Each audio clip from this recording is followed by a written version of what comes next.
Hey, everybody. We're back again at the beginning to tell you guys that you need to go to iTunes and rate and review the show. That really helps us go up in the rankings. We know it's probably a pain in the ass. You don't have an iTunes account, but it's something that could really help us out. So just sign in, rate it, say the show's awesome. Great job, guys. I also want to announce that we are also available on the Laughable.com app. So if you go to Laughable.com, you can download it for your iPhone or Android device. It's an app that has just comedian podcasts. So subscribe to ours, and that'll help us get more listeners. Right, Mike? And you can, yes, and on that Laughable app, you said you can find any comedian. So if you're a fan of Bill Burr, you put his name in, it'll tell you every podcast he's been on. Exactly. That's what's great about it. So if you subscribe to our cast, if Mike's ever on another podcast or I'm ever on another podcast, you'll be able to hear those casts just by clicking on our names on our podcast. Yeah, so it's a pretty cool app. And again, like Joe said, rate and comment on iTunes. And I really kind of keep stressing this, and it's still we say it, and it's still not happening. Can you please share our podcast on your Facebook wall with your friends? Tweet, hey guys, listen to this podcast, dude. If we get one extra listener from you sharing, that's a huge help. Yeah, and shout out to Washington State, man. Washington State, we had a record number of downloads of Washington State last week. Really? Yeah. Last episode, State. Man. So I don't know what happened in Washington, but got a lot of listeners out there now. That's awesome. So it's number one, Jersey, obviously, because that's where we live. Number two, Washington State. Wow. Then California. Damn. They loving us on the West Coast. Yeah. Must be at iHeartRadio, where you can also listen. iHeartRadio. Absolutely. So, hey, so guys. Many ways to listen to us, so just do it. Yeah. Or if you don't, if you do it, we can stop doing this intro and just get right to the opening. Absolutely, but I still like doing this intro. And on this episode today, we're going to do a little bit of politics. Still very little. Very little. It's like 6 minutes up front. So little. It's like not even like it's like we didn't even talk about politics. Right. And then we talk about comedy. We got some clips of Mike from one of his shows Saturday night doing some off the cuff material. We talk about our comedy influences. Some of them. Yes. It's a fun discussion, man. We talk about tattoos and tattooed girls and shit. It's fun. Burgers wrapped in bacon. It's a good time. Burgers wrapped in bacon. So you guys are going to want to listen to this episode all the way through. So I never know how to end this opening. All right. Enjoy the show. There you go.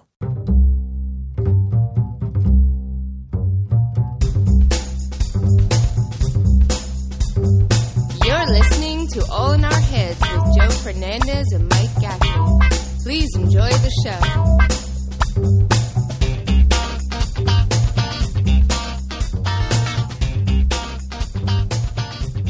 Yo. Yo. Can you hear me? Yeah, you're a little broken up. Hold on. Hold on. All right. How about that? Is it better? Yeah, tap on the top of that mic. Shut up. I don't think that mic's hooked up. We're hearing you through a different mic. Well, this mic is what I clicked on. It's in here. Let's make sure. Hold on. Hello? Yeah, you got to tap on it because I can hear you from the other mic. Yeah, I don't hear you tapping. Hold on. Relax. Do you have it set up in Skype under that mic? I'll check right now. What is it? System preferences, right? Yeah. Where is in the system preferences? Audio, video? It just says service. Microphone? If you go under... All I got is about system preferences. Hold on, all right? No, I mean in the Skype system preferences. I got it. Yeah. Okay. Preferences. Audio. Built-in, no. Okay. Microphone. Boom. Hello? Now we got a good microphone. All right, it's good? Yeah, I actually have to turn you down. It's so good. We weren't ready for that. Okay. We've been listening to you through the built-in microphone. Maybe that's what happened. Maybe I never... oh, no, it's definitely what happened. When I went to listen back, I'm like, he's got like earbud microphone he's using. or like No, it must have been just the system mic because I don't remember... Maybe when I downloaded the new Skype because I had to update it, I never put in my microphone to that. Yeah, no, it sounds light years better. Oh, good. All right. Yeah. Because it was funny. I last week when I went to Queens to do that storytelling show with QED, I met James, our listener of the podcast. I met him for dinner. Oh, okay. We went to this burger joint in Queens, and when we first sit down, he goes, "You sound like you're drunk because I listen to you guys at 2 times speed." Oh, really? Yeah. I thought that was pretty funny. But yeah, he was like, "Yeah, Mike sounds like he's in some like weird other. I forget the term he used, but he didn't sound like a microphone, you know." It's right. I listened to one. I listened to one. I was making up a clip, and I thought the same thing. I'm like, it sounds like I'm in a car. Yeah. Talking to you, and you're in a studio. Yeah, and ever since I got my new microphone, it's like way different. Right, because you could clearly hear the difference. Yeah, you sound like you're just calling in with your phone. Yeah. From another room. I'm in another room of my phone, and it's in another room. Right, exactly. Nice. But yeah, so I do want to. I was having dinner with James and we were talking. We grew up in the same town. We were talking about all that, and then talking about the podcast. And he goes to me because he always hears me complain about us talking politics. Yeah, he yeah. goes, "Listen, I love when you guys talk politics. Oh, I love it." I'm like, "Okay, good. I need to hear that." I said because I sometimes shit on it on the podcast only because I'm afraid of boring people. Right. You know what I mean? And Yep. he's like, "No," he's like, "That's a good." And I said, I usually go on the gauge of when I'm sick of hearing it. Right. I feel like if I'm sick of it, then the audience needs to be nearing that. Right. He goes, right. "That's a good gauge, but don't not talk about it." I'm like, "Okay, cool." So we will continue, not regularly, but I will. Yeah, right, I will exactly. lighten up on it. I used to be. Okay. I used to be too much against it. So I get it. So that's good. That's at least you get a. And aside from him giving you that positive feedback, we don't hear any negative feedback about it. No negative feedback. Yeah. So a listener saved us. So what about that fucking Trump? No, Fucking. we're not bringing that. But I got nothing to say about it. No. Not that I got nothing to say about it. It's just that it is what it is, and every day gets like dirtier and dirtier. And it's like, well, gotta give it a little more time. You gotta let them actually do something bad, and then we can talk about it. We'll give him the rope to hang himself. Then we can attack him. But wouldn't it be funny though? Wouldn't it be funny though for like even like a year from now, I'd be like, I think he's like the greatest president that ever lived. It's just like amazing. Like we're like talking into gold microphones. Be like, we're making $75 million a week on this podcast because Trump passed the new podcasting bill. If you want to listen to it, you have to pay $1 million. He just siphons it out and puts it in podcasters. He said podcasters' lives matter. And now I have gold toilet bowls. Like PLM. Be like, yo, he's definitely winning a popular vote next time. No shit. Yeah, it would be nice. Whatever, man. But it just this past week, not out of it, feeling good, not really giving a shit about what's happening in the news. So, but I do every time I go on some sort of Facebook or something, I'm like, what is he doing? And then I look at the link of like who he's hiring and who is putting into office. Like, Jesus Christ, guy, are you not even trying? Yeah, I got to believe it's good rating because usually, like a lot of these like MSNBCs, these CNNs and shit, like during the election, they probably highest ratings. People are just watching, man. They want to hear these debates broken down. They want to hear all that. And I bet after normal elections where it's like the same old gets in, I bet their ratings just tank. Like, yeah, okay, well, see you in 4 years. Like for the average person. Yeah, but now with this fucking cowboy, it's gonna be. Like I said, I was telling someone, I'm like, I've never been interested in watching a presidential press conference in my life. They're going to be like, oh, the president's going to speak to the public today. I'll be like, fucking DVR that shit. Like, I never watched one of fucking Obama's or anybody previous. Right. But I'll watch every one of his. Yeah, maybe that's a good thing for ratings. I don't think he has anything I want to hear. I'm hoping that it. No, you're watching it for the meltdown. You're not even watching it for I wonder what type of policy he's going to announce today. Like, no, I want him to say the C word. Meltdowns are fake. I think his whole persona is a fake persona. I just think it is. I mean, you can't be so like meltdown guy that gets mad. I mean, like that fucking lays down the law, but then Alec Baldwin hurts your feelings on SNL. Just sorry, you can't be the same guy. Yeah, that's another thing. Like Trump voters, they used to always call liberals like sensitive pussies when they used to post like memes of like gorillas about Obama. Yeah, on Facebook, and now like you make one Trump joke, they're like, yeah. Oh my God! You know what the funniest thing I see now on Facebook? It's like the most. It's so idiotic. It's like, say somebody says Trump's racist, then they post a picture of someone else who's racist that maybe you like. Yeah, because I guess that means two racists just cancel each other out and it don't exist no more.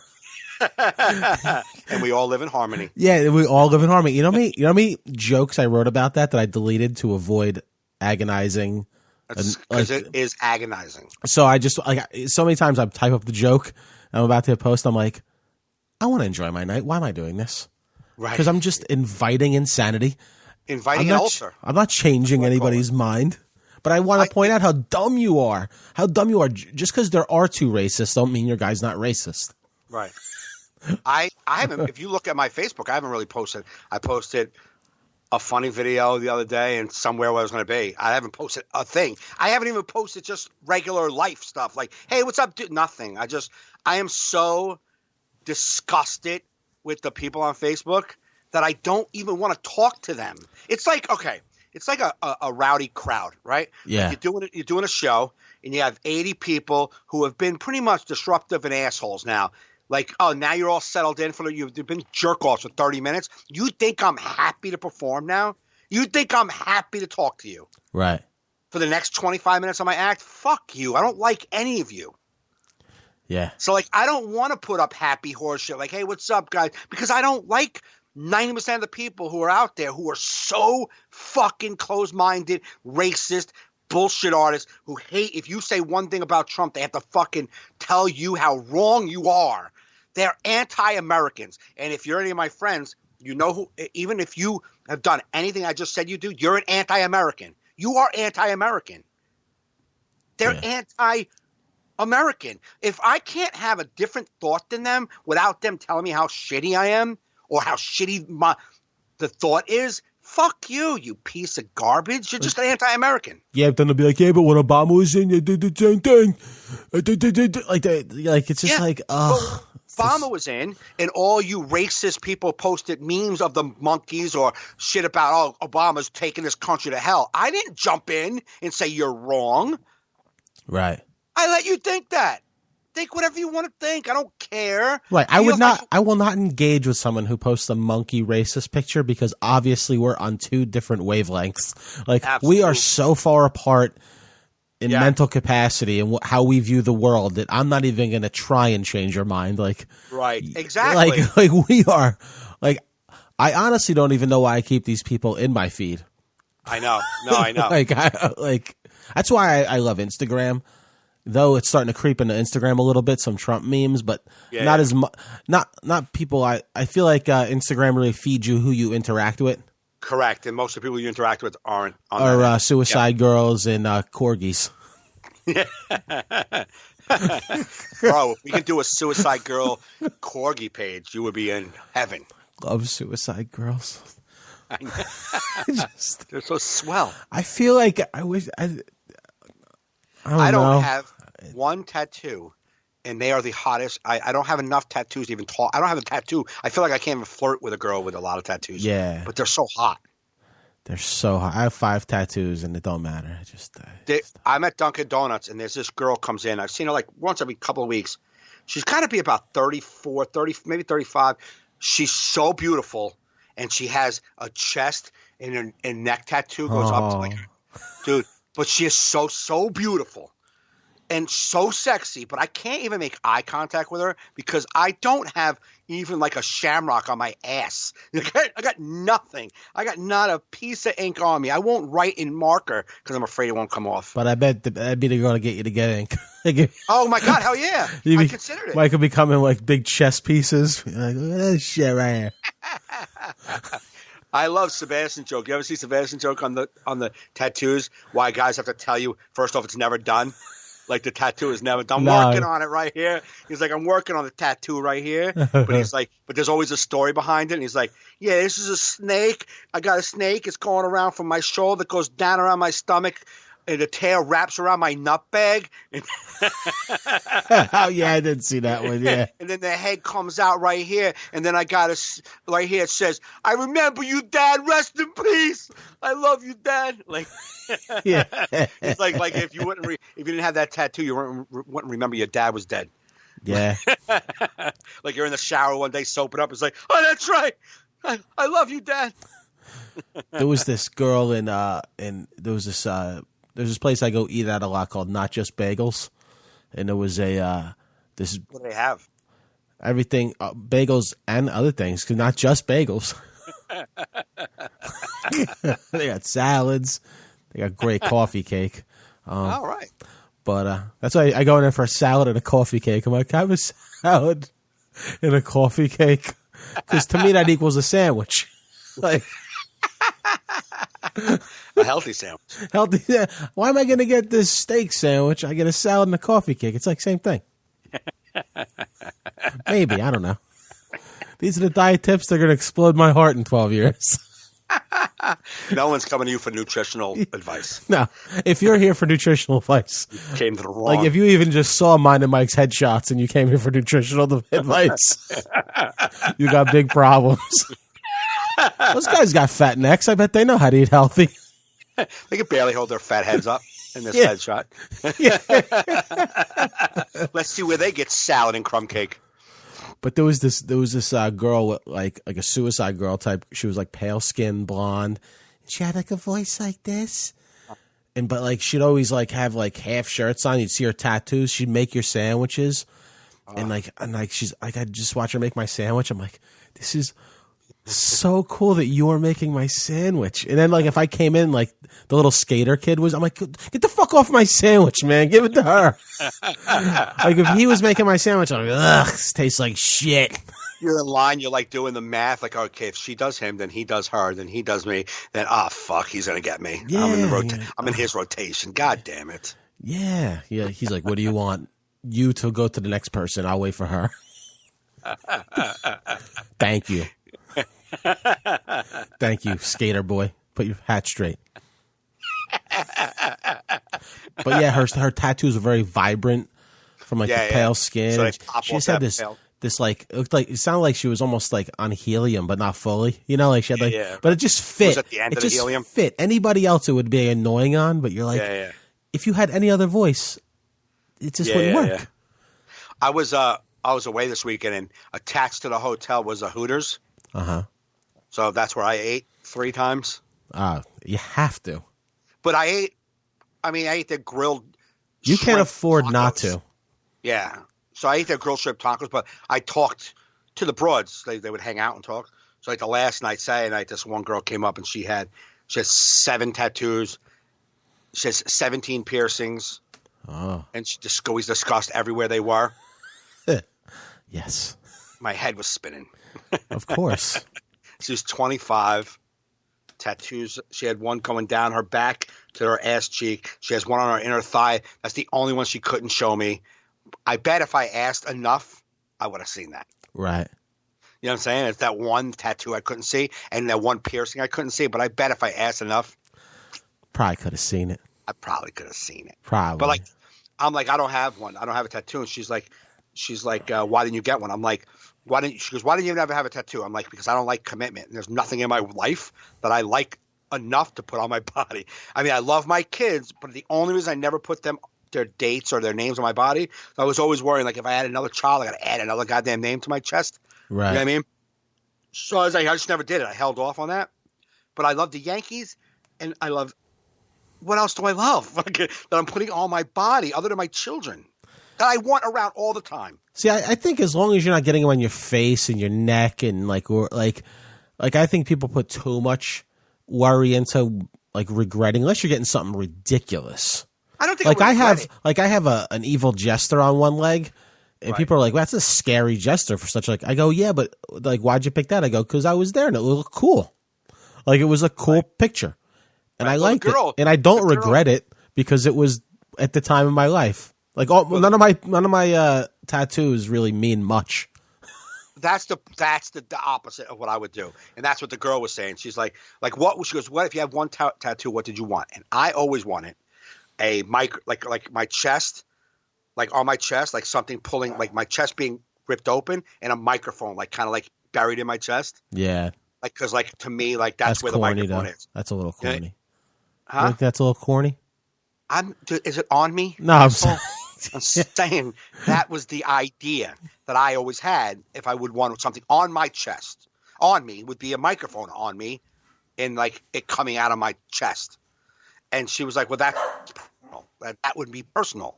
Right. Then you wouldn't like that's something that's important to you. So why would it be a dumb thing to get? Yeah, versus walking in and going, oh, I like that Shamrock guy with the Yankee hat on. Like, you know what I'm saying? Like, that's cool. And then, like, in a month from now, I'm like, why do I have an Irish leprechaun with a Yankee hat? What the fuck is happening? Right. You know what I'm saying? It did look cool then. I remember in, like, my early open mic days at the Stress Factor, I was hanging there, and a couple of us were, like, showing our tattoos. I was showing my leg tattoos and, like, the shitty one. And this one comic comes up. He goes, comedy tattoos are big these days. I go, what does that even mean? And he pulls up his arm, and he has the word comedy with a microphone tattooed on his arm. I go, so did you say that because you don't like this tattoo? The comedy tattoos are popular these days? I was like, are they? I haven't read that anywhere. No, not one tattoo magazine has said the prevalence of comedy tattoos. I don't know if you think that your one comedy tattoo in the middle of 57 guys without a comedy tattoo means it's catching on. It sticks out because it's such a weird thing to say. Yeah, it is. Comedy tattoos are popular these days. Not like whatever. Like was the fucking tattoos that were big in the 90s.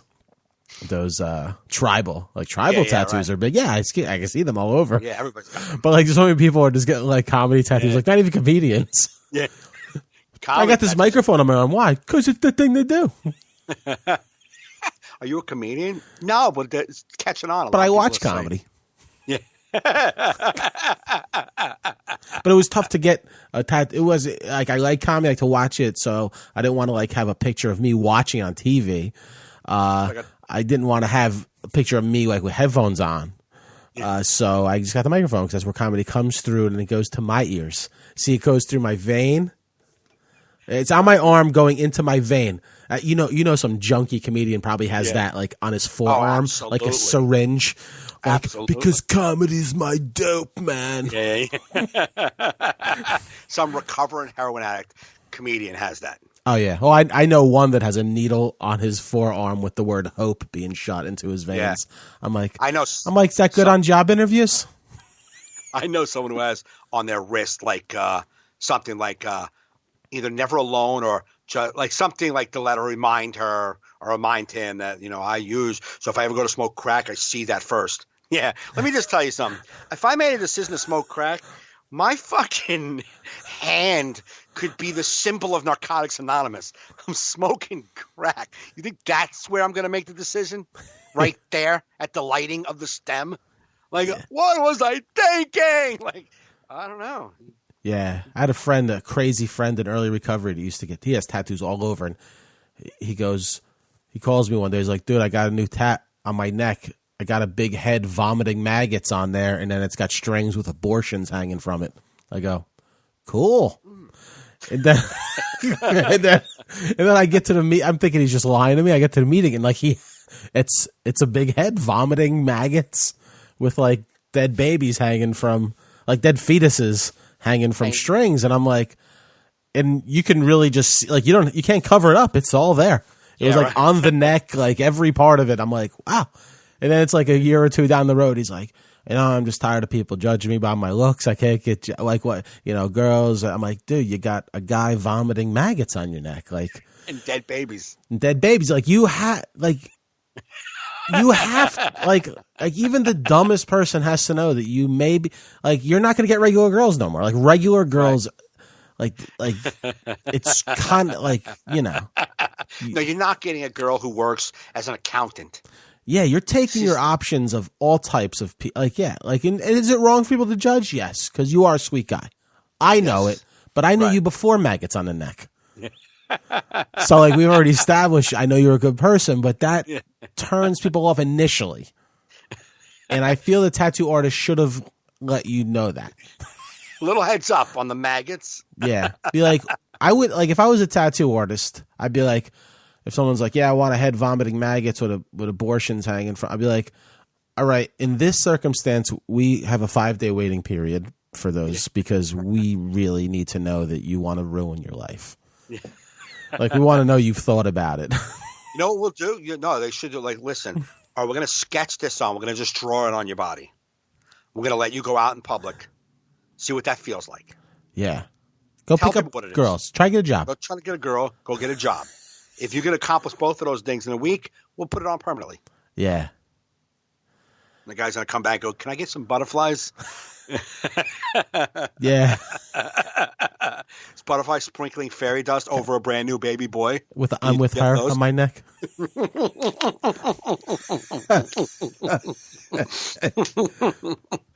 But yeah, people get some fucked up tattoos, man. Like, oh yeah.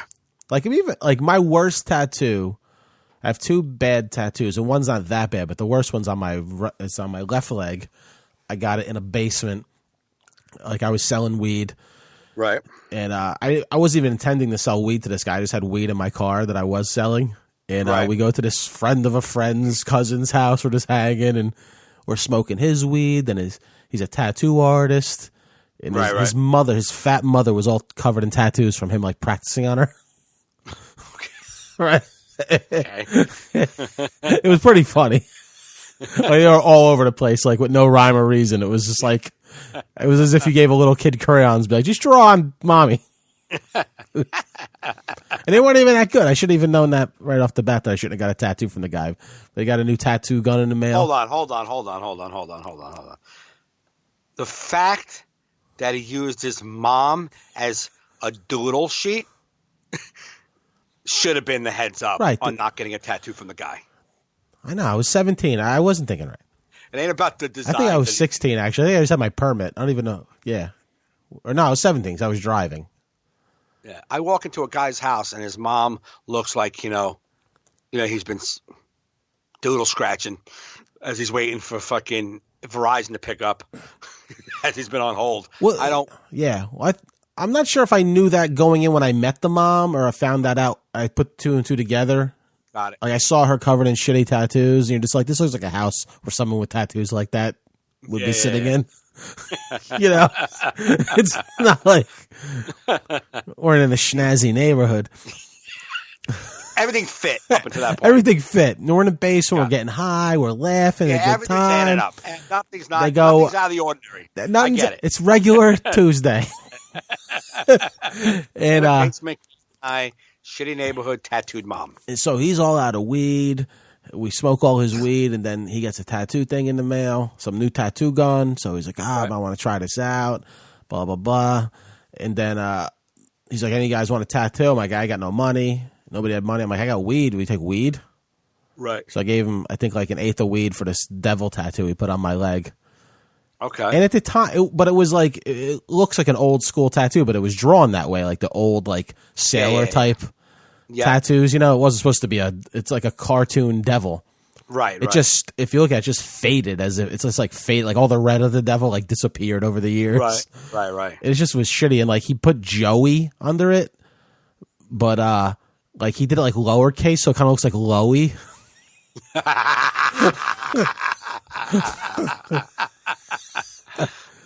So part of me, why Joey? I mean, I know your name. Don't tell me why he did Joey, but was that people called you Joey? People still call me Joey.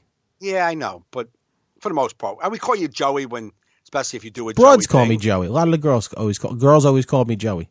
So, but that's what I'm saying. So when you put Joey, that was the thing you were into. Like, Joey. I think the girl at the time was like, put Joey under there because we picked the devil because it was like a cartoon devil because I was kind of like a devil, but I'm also a goofball. It like kind of fit, Yeah. And then we put Joey. It is what it is. Which is Loey, as we say. Which Loey?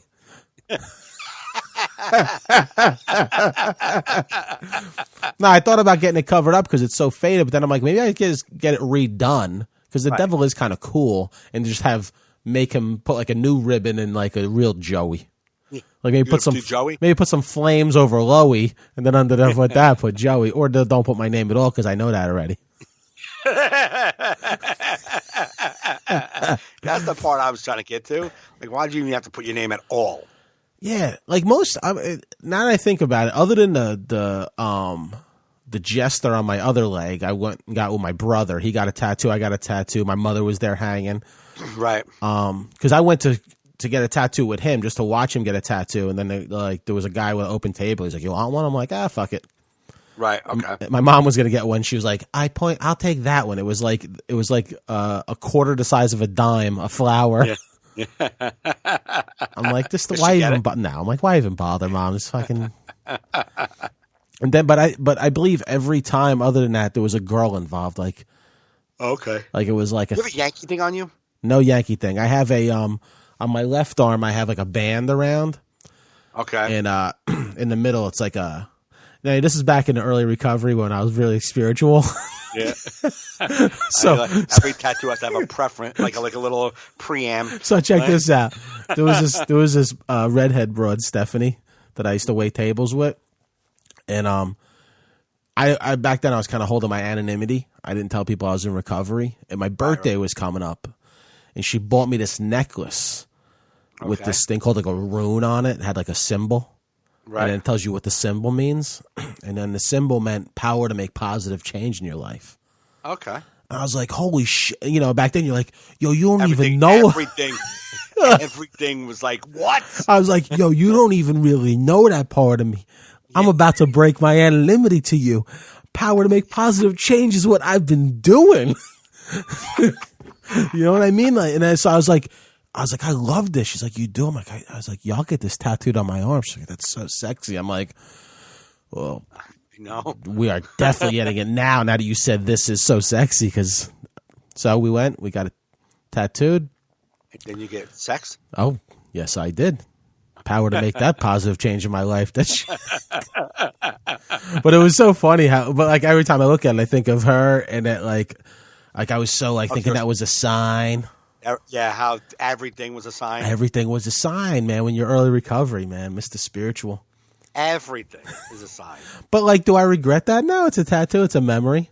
Right. In my other arm, I was with a girl, and like I used to like those old type tattoos, like those sailor type tattoos, like those. Yeah. Some people. It's kind of black and like the. Well, I got on my arm. I have a heart with a ribbon that says "Mom." Okay. And it's got like a little heart on the ribbon. It's cool. Yeah, I remember coming home and my mom saw the bandage. She's like, "You got another tattoo?" I'm like, "Yeah." So she's like, "What'd you get?" I'm like, "I got a naked girl spreading her legs with like a sword." She goes, "What? Why would you do that?" I go, "You want to see it?" She's like, "Absolutely not." So then I peel it off and it's a heart with Mom. She goes, "Oh my God, you got my name." She was like in tears. Isn't that funny? She thinks that's her name. Yeah. It was just like what came out at the time. She didn't know how to say it. No, I know, but it's all moms like, that's me. That's like, my that's just a name. Everyone has that one. And then my one friend's like, why'd you get mom on your arm? Are you supposed to get when they die? I'm like, nah, I never read that rule. He's like, that means your mom's dead. I go, well, You're the only freak in the world that's ever said that to me. Like, why'd you get your mom? Like, because I like her. She's Mom. Fucking ass. But it's funny. My buddy Rob. What? My kids have tattoos. Oh yeah. They've been going like they're addicted to them now. So like it's very. I don't know, man. It's hard for. I'm just like never did that to my body because I always thought of bigger pictures and never wanted to really have anything permanently on me. Yeah, well, I always made sure I could cover it up with a shirt. Never got my forearms. My kids are retarded. They both.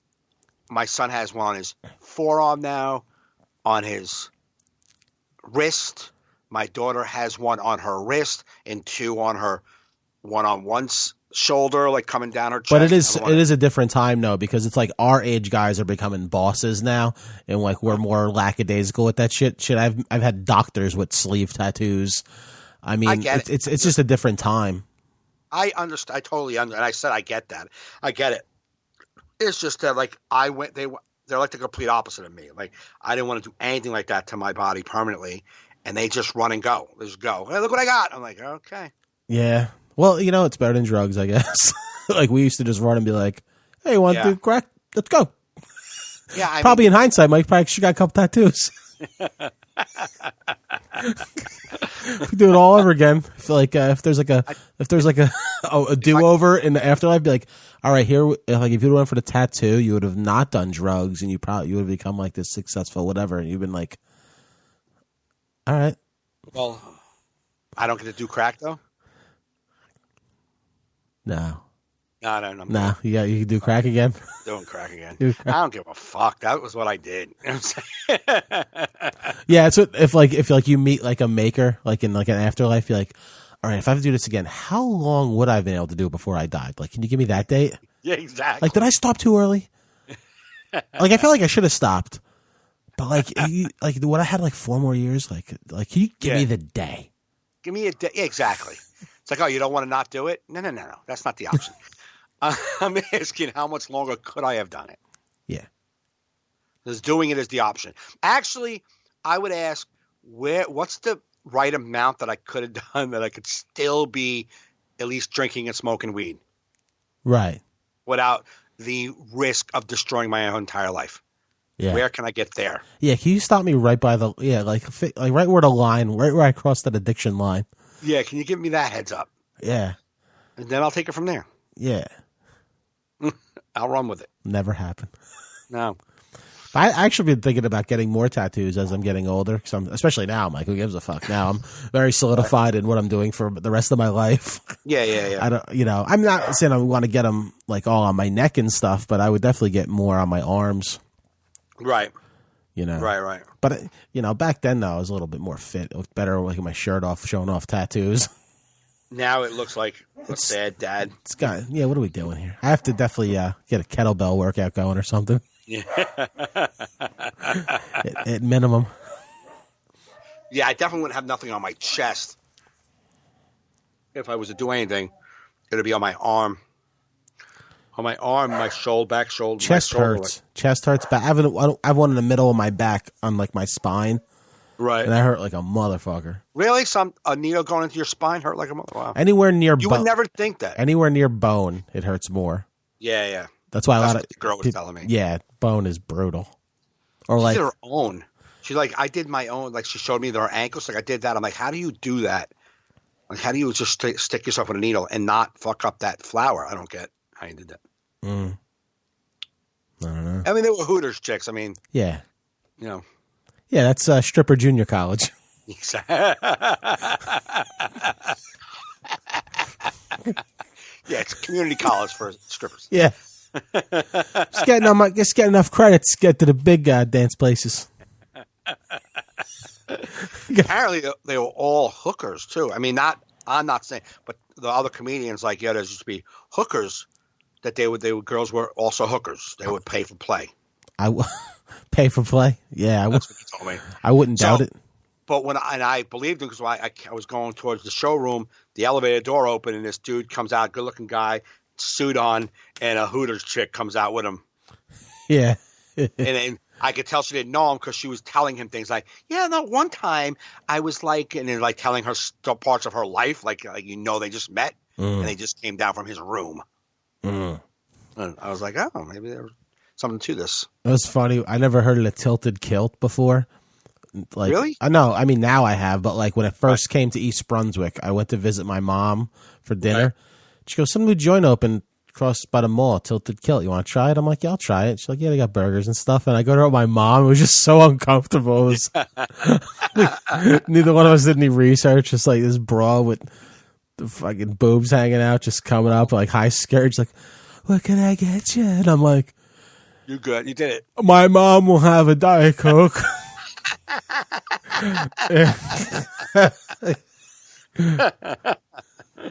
Yeah, it was definitely uncomfortable the whole time. Hooters used to be real bad, but like now it's like, I mean, they wear those like nude stockings. You can't see their legs. It's not a good look. It really isn't. I mean, nah. It's like cheesy looking. I mean, there was kids and moms and dads in there eating. See, Hooters back when we were teenagers was amazing because it was like, right, like you had strip clubs and that. Like you didn't have porn and all that shit. Yeah. What was it? I saw Jay Leno the other night and he talked about porn. He's like porn would come around like twice a year when you're a kid. He was good, man. He did an hour and a half. Okay. You know, he's old. Like me and Kerry were talking afterwards. We're like, we've seen too much comedy. Right. To enjoy comedy. Yes. Like the rest of the audience was. Right. Like I watch it a different way. And Kerry said even she does because she just seen so much of it since being with me. He's like, he just comes out, hey, like no opener. Ladies and gentlemen, Jay Leno comes out and just starts banging jokes. None of that like, let me get into it. Hey guy, welcome New Jersey. None of that. Just grabs the mic. Joke. Just a rapid fire jokes for an hour, and then a half hour of story type jokes. Right. It was amazing because you're watching. He did, and like even the mic was messing up. The wireless mic would like mess up some of his punchlines. Would go like that. You know, like when it goes like and he's just tapping it. Like you see him shaking his head. Like how big do you have to? Like really? You didn't fix this? I'm Jay motherfucking Leno. But yeah, he sold out.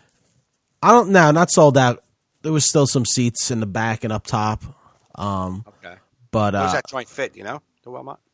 It's big. I don't know. It fits a lot. It's a cool theater though, man. I'm not gonna fucking count the fucking chairs. I thought you knew the number. Oh no, I don't want you to try to figure it out, Joe. Yeah, while Jay's on stage and just like 1, 2, 3, 4, 5, 6. Wait, I'm losing count. Jay, do you mind? I'm losing count. All right, honey, remember this number. I'm at 20. All right there. 20 to that guy. All right, I'm gonna go 2 at a time. Get this special. 2, 4, 6, 8, 10, 12. Okay. I think it's like a 1,200 seater, maybe. Probably. Is that about right? Yeah, I'll say that. Google can probably tell you if you care. It would. I just asked you in conversation. Yeah. I thought maybe you knew. No, I don't know. 1,250. There you go. There's the answer. Yeah. I don't know. But he was good. But like I said, he's like, it's the old style. It's not like what you see in the clubs now. It's like old style, set up punch. Right. Jokes, you know what I mean? Kind of corny, like punchlines. One was like a Joe Conti joke, like verbatim. Really? Kerry just looks at me. She goes, "Oh my god, that's Joe Conti." What is it? It was about like driving in like cars with like DVD players, driving in the car, watching the movie while you're behind. Oh, that you miss your exit. So yeah, that type of. That joke is so like I've seen about 1,000 comedians do that. Right, exactly. But I'm just saying, it was just yeah. And he did some political stuff, some Trump stuff. He did a little for Jay Leno, some edgy stuff. I don't remember the jokes, but crowds were like, ooh. Okay. You know, but like I said, like I was telling Kerry, I'm like, did I laugh the hardest? No, like he doesn't make me laugh like Burr does. Only because Burr speaks to my generation more. Absolutely. Like to me, I'm watching like an old, like I was like, I said I totally bought these tickets and I paid extra money to sit up close because he's an iconic comedian to me. Yeah. And I wanted to, I just watched the mechanics. I just want to see him perform. Right. And he was just so, it was. To entertain for an hour and a half without letting up or doing any sort of trickery and just steady with an occasional huge laugh. Right. I just learned a lot. I'm like, he just like this balance of like performance level. Right. You know what I mean? It's just like, I don't know. It was pretty cool to watch because you know the tricks that people use. Right. And because like if you, about the first half hour, you looked like he was opening up the Tonight Show. Remember how he would come out and just start talking? And doing like stand-up act. That's what like the first half hour is almost like the opening of the Tonight Show. Like a monologue. Yeah. And then you see him going out into like some older stuff. Right. But it was cool. Like like he did like stories about his parents and stuff. Okay. It was good. I enjoyed it. Like I said, I like to just watch. Like I have like a desire to go see some of the greats before they get too old. Right. Like I got to see Carlin before he died. I got to see Cosby before he was convicted of rape. Right. We're not convicted yet, but you know. Yeah. I want to see Bill Maher. Though what's weird about Bill Maher, me and Kerry both, because we watched his stand up on TV. Yep. We think we'd rather go to California and be in the audience for his show. Yeah. Because we don't like his stand-up. Like, we love him. Right. Like, his stand-up is almost like a political speech. Yeah. It's not, I don't know. I'm not like... That's who he wants in the audience. People who like get, you know what I mean? Like, yeah, but like Lewis Black does politics, but like funnier. Different way. Yeah, absolutely. You know what I mean? It's more like a comedian's version. Right. Absolutely. You know? Yeah. But, you know, it's just like anything. You got to see somebody live. Right. To get the full. But I told her, I said, Seinfeld's doing like shows at the Beacon like once a month or whatever for like a residency. Yeah. I'm like, I'm going to try and get tickets to that. I would just love to see Seinfeld. You never saw him? No, never saw him live. I think, you know, he's, you know, possibly, you know, in the Mount Rushmore of American comedians. You think? Yeah. You know, I was watching... Living. Huh? Living. Yeah, absolutely. Yeah. I was watching Johnny Carson 1986 last night. George Carlin was his guest. George Carlin came out and it was the day before Thanksgiving. The episode was the day before Thanksgiving, and George Carlin did some... It was, I don't know, it was weird. It was more weird than funny to me. Was that Carlin when Pryor was on right after him? No, Pryor wasn't on this episode. Okay. No, it was just him. It was weird. It wasn't, I don't know, it was just weird to me. It was just weird. Carlin?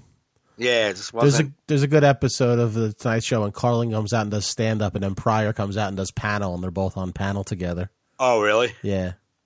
But I saw one with Pryor, 1979. Pryor and Dom DeLuise? No. Captain Chaos? Not Dom DeLuise. What's the guy who was on the Carol Burnett show? There was the two guys.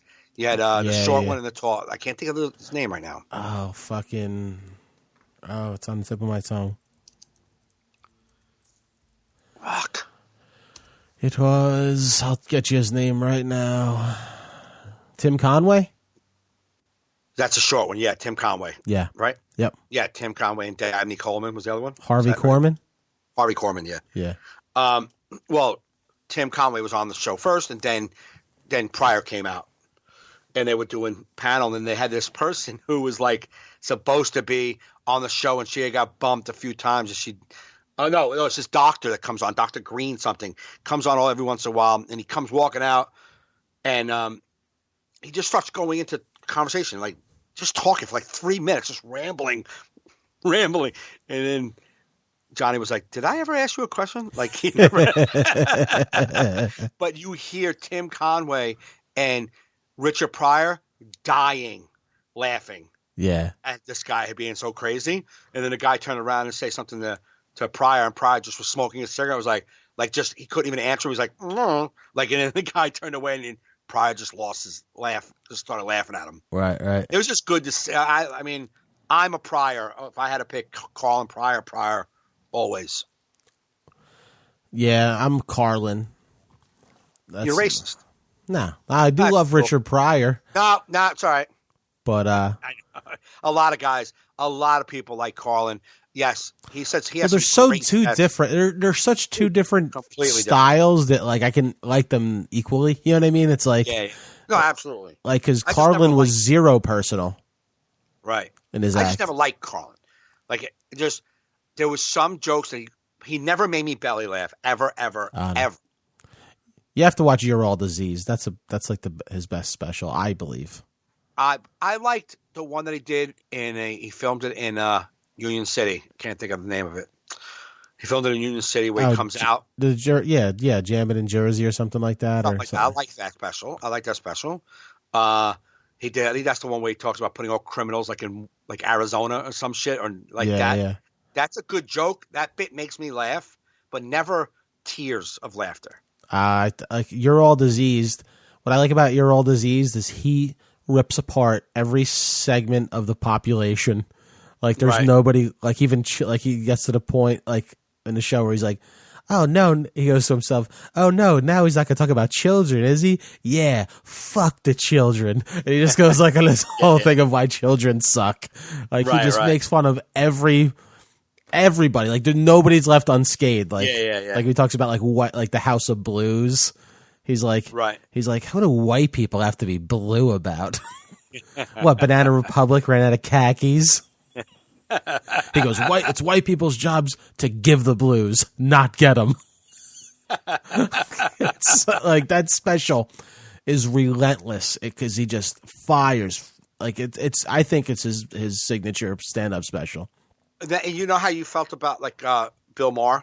Yeah. How he has a lot of great things to say, but you don't look at him as a comic. Right. That's how I looked at George Carlin always, and I never not liked him. The dislike part, he was funny, but he blew my mind away with the way he can talk about topics. Right. But when it just came down to somebody being goofy and funny, it was always Pryor to me. Yeah. I mean, nobody live made me laugh harder than Robert Schimmel. That's the hardest I've ever laughed at somebody at a live show. Did you see Brian Regan live? I did. I saw Brian Regan live. I saw Brian Regan live after I was a comic already. Okay. And I think it was like a little different. Yeah. Just tainted. Tainted. It is. A little bit. He made me laugh, but Robert Schimmel, I mean, like literally stomach hurting. I missed the next joke. Right. Because he was dirty and unapologetic. I just love that because I discovered him late night. I woke up at 3 a.m. and HBO was on. Right. And his special happened to be on. Never heard of the guy. And I'm like, that's how I discovered Dave Attell too. Me and my brother. Really? We're just flipping through and like, we're like, oh, it's comedy. And we saw Dave Attell. Like, this stuff, brilliant. Guy's amazing. Like tears. Yeah. Yeah, being Robert comedians. Schimmel was funny. I saw Brian Regan like after I did a few bringer shows. So like I had started comedy, but I still was like, when it comes to Brian Regan and Bill Burr, I can be a fan. No, those two are the exceptions to the rule for me. Yeah, Chris Rock. Chris Rock too. I can watch Brian Regan's first special and still tear from it. Yeah. Chris Rock, his two of his specials, I could still. Bigger, blacker. Yeah, shit. Eddie Murphy, Delirious. I still think it's fucking hilarious, man. That was my first, like, that was my favorite comedian. If I have to pick, like, because when I was a kid, I watched that tape over and over again. Absolutely. To me, that's who got me into comedy was Eddie Murphy, man. Like, really, yeah. He never inspired me to do but he was probably. I mean, first it was because I wasn't listening to Richard Pryor like in the 70s and 80s, but I listened, Bill Cosby's himself, right? Yeah. That was the first time I watched a stand-up comedian and was crying from laughing. Yeah. Then it went to I saw Richard Pryor live at Sunset, and I just thought it was crazy. The shit he was talking about made me laugh. Just the way he would be like, man, white boy. Like the way he did his shit made me laugh. Yeah. Then I saw Eddie Murphy, and I had never laughed that hard. Yeah, see, Eddie Murphy didn't make me like want to be a comedian, but back then I thought he was the only comedian. Like that's like how little I was. Like I had his tape, the Eddie Murphy cassette tape. We used to say like he used to put like dead bird on a stick and go touch kids like dead bird, gonna put it on you. Yeah. Doo-doo, gonna put it on you. Like that was oh my God, you're just like so funny. Like just the funniest guy. And, and when you go back and look, he was 18. Right. Show me an 18-year-old stand-up comedian today that makes you laugh like that. Right. No, right. I mean, genius. Just a born comedic genius. Yes. You know? Absolutely. I don't know adult comics that make me laugh that hard like I did back then. Like Louis, I love, but it's a different. Like I said, like if you were to watch me watch comedians, you'd be like, he don't like him. But it's like, no, I do. He just doesn't. You appreciate it differently. Yeah, I watch his specials. I love his specials. He don't make me laugh like Murphy did when I was a kid. Like Schimmel did. Brian Regan made me laugh as hard as I did with Delirious when I saw him live. Oh, yeah. Like I could watch his first special, the one who was filmed in the Improv. Yes. And I still can was that the DC Improv, was it? I don't know which Improv it was. I just know it says Improv. Yeah. No, that's hilarious. That's some of the best. UPS. Oh, yeah. But, like, it's definitely a post being a comedian. There's a difference. in watching comedy now. Like I only discovered Louis C.K. after being a comedian. Right. I didn't know him prior. Right. No. I saw Jim Brewer in 2000 at a little club in like this bar because he was like doing like some kind of music thing where like he went back to doing it, but like he was trying to do like rock, like metal music. He's doing it like comedy next week in Chester, New Jersey. But now he's singing more. Then he was doing comedy with the band behind him. So like when the punchline, he'd be like, "Wow!" and like the punchline would come. But he was doing it at this little bar called the Elbow Room in like Wallington, New Jersey. And it fits maybe 200 people standing. Yeah. So I was right up front, and he just did all this material about when he first time he did acid or mescaline when he was like 17 years old, and he got it from the dude that's in town that the dude always has like weird drugs. They call him the wizard. Like, and he just did this long story. It took about 15 minutes of story. I could not breathe from the story. It was so great. Yeah. So then when I saw him live working with him, I was able to laugh my ass off just as hard. But I'm also, because he's a funny guy. You can be a stone cold comedian. You're still going to laugh at Jim Brewer. But now I'm a little more behind the scenes. So like I see it, how it's crafted. Right. And it kind of takes the beauty of the pureness of it. Exactly. I see the craft of it. I no longer believe this is a guy standing on stage talking off the top of his head. I know that this is an act. Actually, the only guy now that makes me feel like he's talking off his head and makes me laugh hard is Coco Diaz. Oh yeah, Coco. Yeah. Joey Diaz. I was gonna actually go see him on Friday if I got out of work in time. He was at Levity. He was at Levity this past Friday. Oh, he was. I'm like, I could probably make it to the late show, but I was exhausted. I didn't want to roll in there exhausted by myself. Yeah. You know what I mean? But I want to see him live because he's got that. You know, he's just like the fucking street dude that would fucking hold court. On the porch. On the porch. Yeah. He's got that. And you're like, I fucking love that type of comedy. This unpretentious. Yeah. Like, I'm just going to fucking tell you a fucking story, and it's the fucking funniest fucking story. And even if it's not true, it's fucking great. Exactly. Like, you know what I mean? Like you don't even care if it's true, but it sounds true. Yep. Like, it's Like you used to have a friend like that would tell you a story, and like 80% of it's true, but he's embellishing it just to make it better. Yeah. But you don't care. We're all right with it. We're all right with it. You're all right. Because I'm having the best time listening to this. Yeah, it's a great story. I know there was no fucking Led Zeppelin wasn't there, but I like the whole rest of the story. That's why I'm addicted to his podcast, because it's just stories like that. What makes me love Joey's podcast is that like he'll be telling this great story, or even sometimes he'll be poignant about like something he's discovering about himself. He's like sitting there, then like some silence will hit, and you hear the bong bubbles go.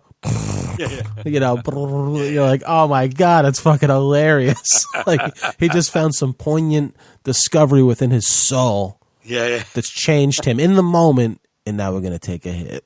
It's just so funny, man. I just love that guy.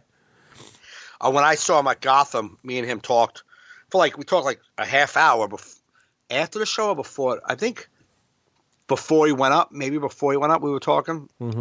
And he was just doing that. He was like, oh, Hudson County. Like I told him, I'm from Jersey City. He's a Hudson County dude. And he's like, oh, the days, North Berg, go down Bergen Line. I remember this fucking time I had fucking 2 bags of weed and this fucking hunt. And he's just telling a story. And he's like, this guy comes up and I'm like, get the fuck out of here. And I hit him with the gun. I got the barrel of the gun. I fucking smack him in the head. And it's just like, this is the kind of guy I want to hang out with. Yeah. Well, Chappelle, I mean, did you see his fucking Netflix deal? No, he's got a better 60 million. Better one than Rock? Rock got 40 million, 2 specials.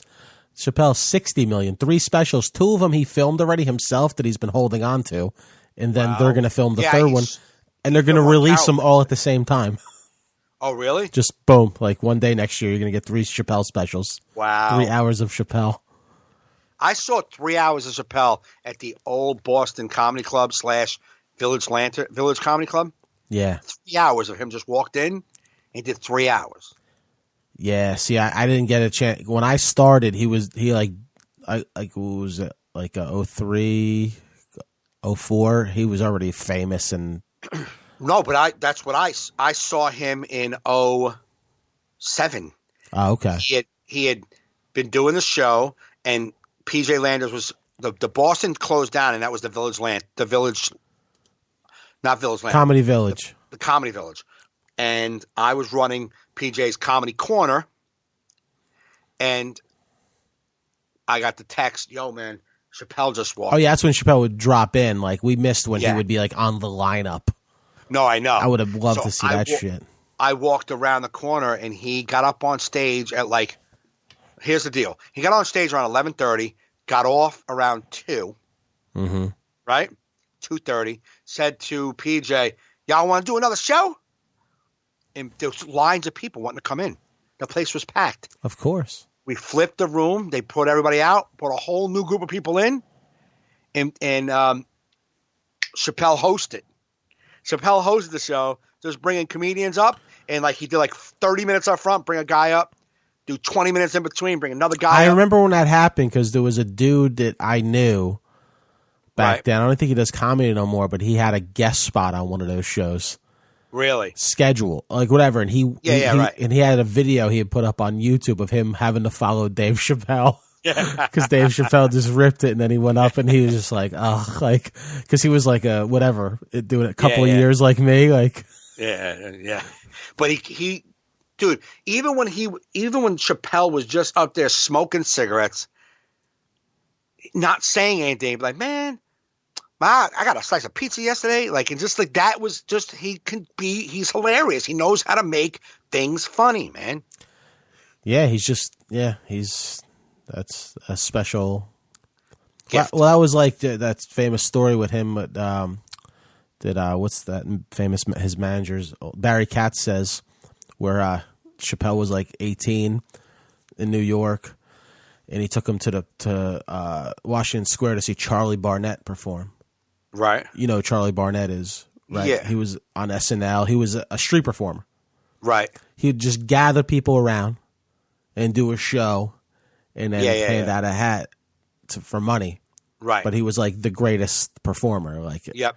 Why he couldn't work on SNL, it failed because he couldn't read cue cards. He didn't know how to read. Right. But Barry Katz says Chappelle watched him perform for a little while and then walked away crying. And he's like, "What?" He's like, and he goes, "What's wrong?" He's like, "Why'd you take me to see that? I'm never gonna be like that good." Right. Just to like think of the balls that is. Like, let me gather some people, and I'm gonna make a comedy show right here. Right. Let me tell you something. One of the best comedians currently in the city right now wouldn't do that. No, they couldn't. They couldn't do it. They couldn't hold that much attention. The comedy beasts. Look, I love Gary Goldman. He's a beast. He wouldn't be able to stand in a park and gather people and keep their attention. Yeah, well, that's what Barry Katz, I believe, said to him. Like, that's why I brought you, because you do have that gift. I believe you do have that, where you can just. And it's true. You watch him, you just want to hear him talk.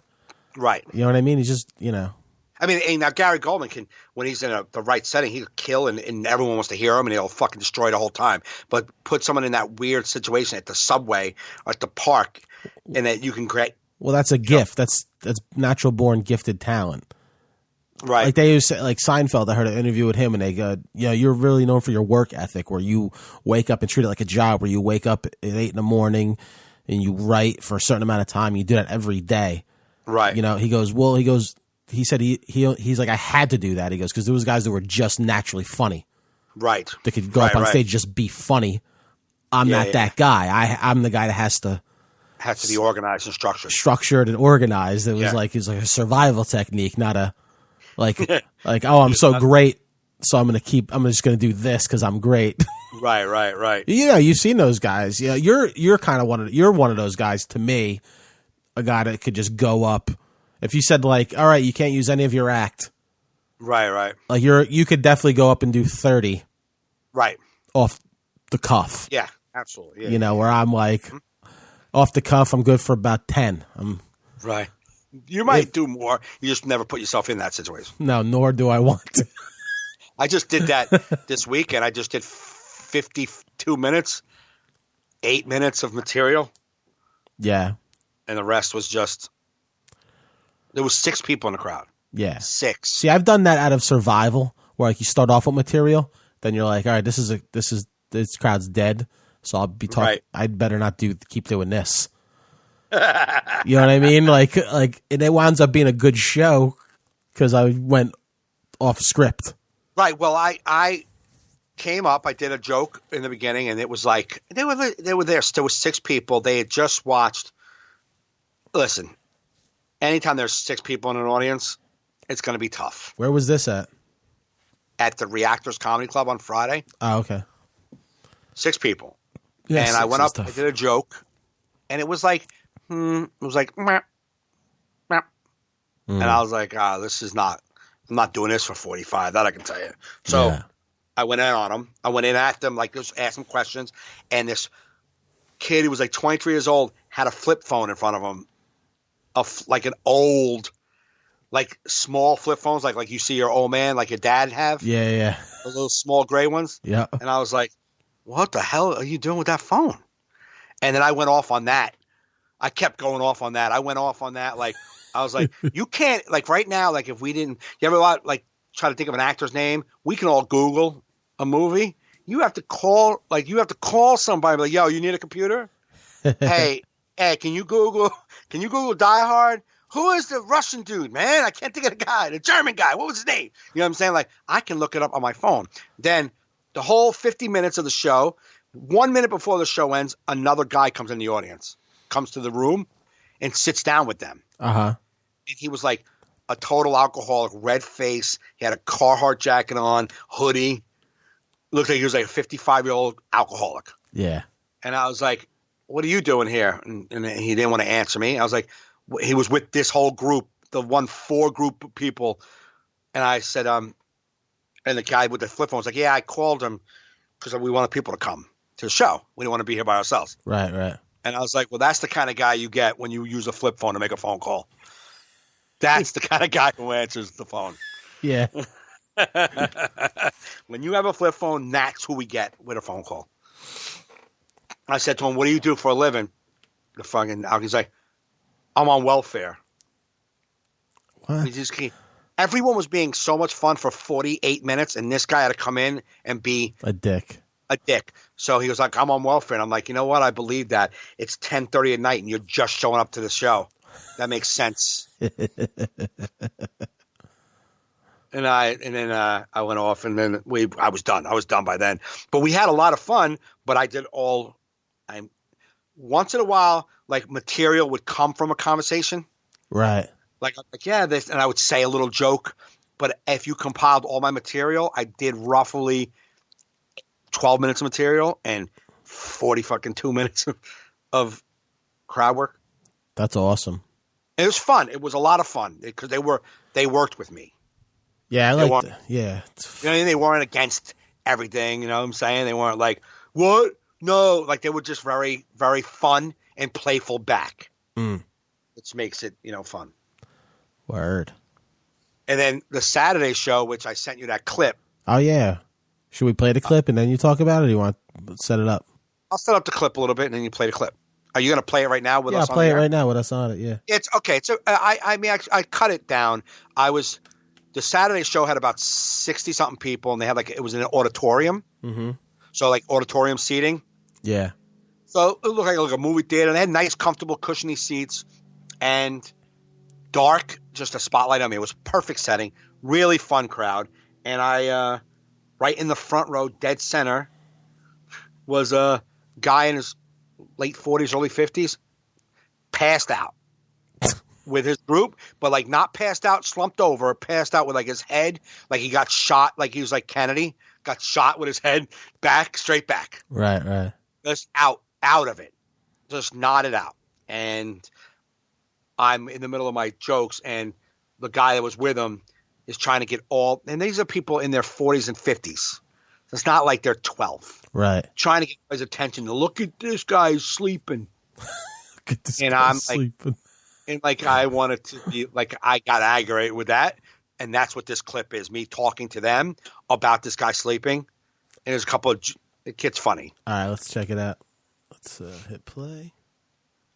Who am I impressing right now? Who am I trying to impress? Hey man, he's sleeping. He's an adult. I have to let everybody know. No, it's not fun because it ruins my comedy. Yeah, it's weird. I don't care. He's sleeping. Everybody look at him. Holy shit. Let's distract everybody with my great joke. Look, he's sleeping. I get it. He's sleeping. He's drunk. I get it. I moved on. I'm 47. It's not the first time I see a guy pass out. And you guys are his friends. This can't be the first time that happened. It's not. Exactly. So why say, hey, look what he's doing, as usual. I can see you getting everybody's attention. This is the first time he nodded out in a meeting, like in a room. But my friend, my friend is a heroin addict. He does that all the time, okay? I never tell anybody, look at Frankie. He's nodding out. That's what Frankie does. He nods out. Look at him. Look at this guy, bro. Why in the front row? Why that guy in the front row? There's a lot of really good people here in the front row. You know, right? There's a lot of good comedy-loving people who want to laugh and enjoy their night.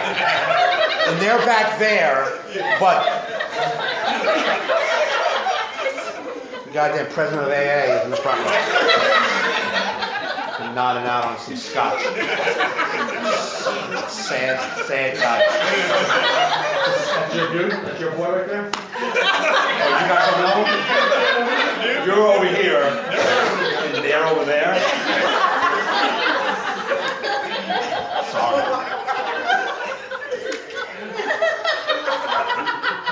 He just stays nodded. That's a good one. I'm just gonna give my unprofessional opinion on this. Couple of things real quick. He's gonna need a rehab. You know he's gonna need a rehab, right? Okay, he's gonna need rehab, and it's definitely more than alcohol. You don't pass out like that from alcohol. So he is on alcohol, and I will say probably Oxycontin's for a back pain that's been gone for 13 years, okay? He hasn't had that pain in at least 13 years, but he still gets the oxys every month, just in case. And he pops it, he cannot go birthday party, he got jacked up. That's what happened today, and that's what happens, children. If you want to know what it feels like, this is what life is like if you do oxys and drink. Okay? This is a public service announcement, Player Comedy Show. This is an intervention for that guy. Holy shit.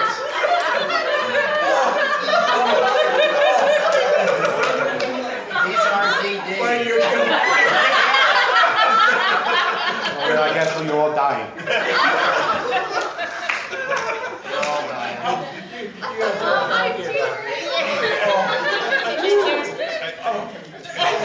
All right, that was fun. I drained it out, okay? You all got it? You took videos, you gave a picture of this guy, okay? You should all take a picture and show your children. This is it right here, babe. This is what happens.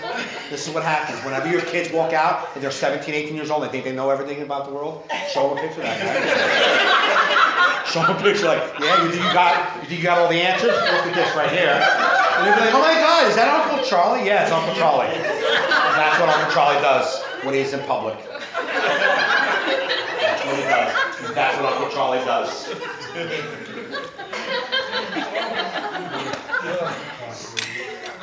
All right, we're focused now. We're going to go back to me. Back to the guy with the light on.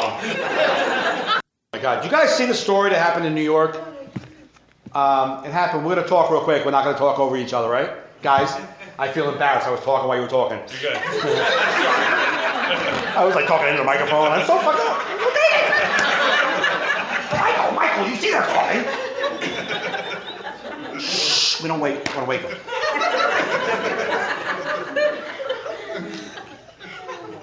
Hey, what's up, Naughty Naughty?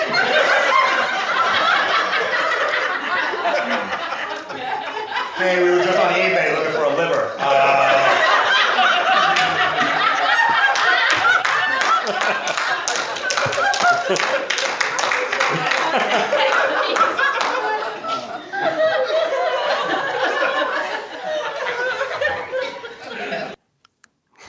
sounds good, man. That was it. Yeah. They were a fun crowd. You could hear them laugh. They I mean, you fear sometimes when you go into the crowd for a joke like what was happening. Yeah. But that's it. We're done. We're stuck on this. Right. But they were that loud and laughing with everything I did. Oh, that's awesome. Yeah. Good club. It's a new club, right? It is. It's like, you know what? It's like, what was that place we went to? Stitches? Oh, yeah. Very okay. Almost the same type of joint.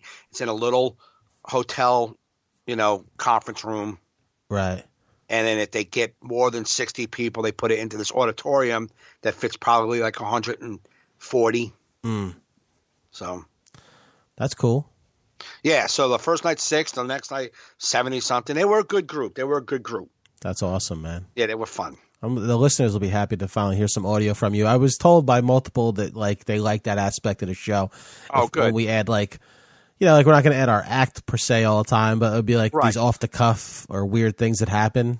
Yeah. It's a little different. I don't see a lot of people doing that. No, it's fun. It gives you a little feel of what happens in the club. Yeah, man. It was good. That was good. But I did that Scott Brennan room. Oh, isn't that room good, dude? House 15. Isn't that good? Yeah, it's a great room. It could be a little loud. Yeah. Because there's no block, there's just the ceiling captures every bit of the bar noise. Oh, they didn't have the curtain up? Did they have the curtain? It did, but it still kind of muffles in a little bit. Right, yeah. But not enough to distract you, but you feel like I felt like I couldn't lull it. I couldn't leave lulls because I felt like the outside noise would eventually seep in. Right. And distract people. So I just kept hammering. Yeah. Well, I heard it was an amazing show, top to bottom. I heard everybody killed. Yeah, it was good. Fucking Andy Hayward destroyed. He went from, ass eating the week before to destroying. Yeah. 5 days later. I've never seen Andy do mediocre. I've either seen him get standing ovation type laughter. Yep. Or they're like, what the fuck's going on up there? Exactly. Saturday was what the fuck's going on up there. Thursday was this guy is amazing. Yeah. He cracks me up, man. That dude. Yeah. His fucking impressions and stuff with the dudes at his at the golf course. I heard some of the act. I didn't see it all. Oh, he's good, man. Andy Hayward, very funny comedian. I haven't worked with Andy. Besides this past week, we were on tour together. But before, I haven't worked with Andy probably in. When was Joe Conti booking that cigar joint down in Bordentown? It's got to be 8 years ago. That's the last time I worked with. Yeah, Andy. 7 years ago, maybe. Yep. Remember we have to stand on that bookshelf ledge? Yeah. That was a weird gig. Then they moved it over to the ice cream parlor, which was really cool. Oh, yeah. I worked a sold-out ice cream shop one night. It was amazing. That was cool. Yeah. That place was fun. Yeah. And you're upstairs. You watch the show through the window upstairs. And his kids, when I was there, his kids were like these little young kids, all three of his kids just hanging out, laughing with me in the green room. Yeah. And now they're fucking in college. Yeah. It's insane. That's insane. Yeah, that Tap House 15, their food there is amazing. I took Kerry to eat after I did the show there. I'm like, we got to go there for food. And their food is phenomenal. I had pizza. Their pizzas are good. Yeah, it was really good. Their pizzas are good. But I got the Terminator burger when I was there one time. It's like a burger with the beef is mixed with bacon. And then they wrap the burger in bacon. Wow. Bro, it's like... Your chest isn't tightening up on you right as you speak? No, my mouth is salivating. I fucking want it was so good, man. That sounds it. I just said, dude, I'm not a pizza guy. I don't like pizza. I've eaten it enough. Yeah, Scott Brennan was like, Mike wouldn't try the that special pizza that they have there, the fucking butternut squash pizza, which is really good. I go, he's not a pizza guy. He goes, yeah, I would have believed that if he didn't eat a whole margarita pizza. I was like, Mike ate a margarita pizza? Dude, I don't like pizza. I know. I'm done with pizza. But I went out 2 weeks ago to that place on 46 in Pine Brook, the Stone. Oh, the wood stack? Wood box or wood stack. Yeah, you liked it there? And I got a margarita pizza. Okay. And it was so good. And I get slices up by me, margarita pizza, every once in a while. But it was so good that it sent something firing off in me. And I cannot not have me and my kid ordered 2 pies already from my local pizzeria. And then when I went there, I ordered that. I killed it. Like, I was looking at people. We bought it for the table. But I was looking at, like, people like Andy and Kevin Goatee who wanted a piece of the margarita pizza. Like, I should punch you both in your throat. Eat that fucking squash thing and leave this for me. Yeah. None of the comics were eating when I worked there. I'm like, they had the butternut squash pizza. I'm just like slice after slice after slice. Why? I got tacos. We're so used to going on stage now that food doesn't get into you. Like newer, younger comics always, I like to eat before I go up. Like, no, I usually don't. Sometimes I don't. But there, I was like, I knew it wasn't going to be around when I got off. Right. And I was starving. I'm like, fuck it. I eat and I ate, and that was like my opening act. I was like, I just ate a whole margarita pie, like I didn't have nothing to do after. Like my own. What's your next thing? Oh, I'm going to take a nap. Like, no, you got to go on stage. Like, no, I have to shit and take a nap is what I got to do. The shit. See, when I stopped eating, I try not to eat before stage because one night I'm at Uncle Vinny's. I get there and the guy John in the back, the cook's like, I'll make you a special pasta dish. He made me this, it's whatever, like vodka sauce, all this shit. So I eat it. It's delicious. I'm on stage and I'm just getting that like esophageal reflux, like that, like those hot burps. Like while I'm on stage, I'm like the audience has no idea, but I'm just like, oh. Right. Ugh. And I'm like, it was, and you had to do 45. You're like, oh. How about that time when we went up to that Carmine's and we ate? Oh, I was like, hey Joe, would you like to put a cinder block in your belly and then go do a half hour? No, that was a dumb night because we shoved our mouth. We had loaves of bread. You want more bread? Yeah, we'll take more bread. We had pasta vazul soup. Yeah. I had like some everything with pasta. We had fucking chicken basted in pasta. It was just. Yeah, I had like broccoli raw with like garlic and like I'm just like my heartburn. I'm on stage like just trying. This guy's beating his chest. We thought it was for a bit. He's actually beating his chest. Just he's talking about dogs and punching himself in the chest. That was the night like that where I became like that the alt comic. I just stood in front of the microphone and talked. Oh yeah, that would have been great if you had audio of that night. That was some of the best off the cuff I've ever heard. Oh, with the fucking with the Star Registry. That would have been fucking. You could have released that as like an EP on fucking iTunes, just like I know, like a $1 download. Here's a Gaffney $1 download Star Registry. It's like 10 minutes. It was so good, and I always record, and I hit record, but I stopped it. I stopped the recorder by accident when you brought me on stage. Yeah. It was the worst. But that was a great night. That was a fun night. A lot of food. A lot of fun. What did you do this weekend? Did you have any gigs? Last week I did that storytelling show at QED. That's a cool joint in Queens. Yeah. Queens is pretty cool. I was sitting there. I'm like, I like this like fucking whole like walk, like where I met James for a burger. It was called like I forget, some burger joint in Queens. It was really good burger though, if I could remember. I'll tell it, but what the fuck was the name of that? Oh fuck, it's killing me now. Burger. It's not Bear Burger. What's the other one? The other Bear Burger would make sense. It's not Bear Burger. It was the other one. Okay, I'm gonna get it because it's gonna stay in my head the whole time. Stack Burger. No, it's called Burger Club. The Burger Club. It's not as okay. Yeah. No. It's a club I want to join. It's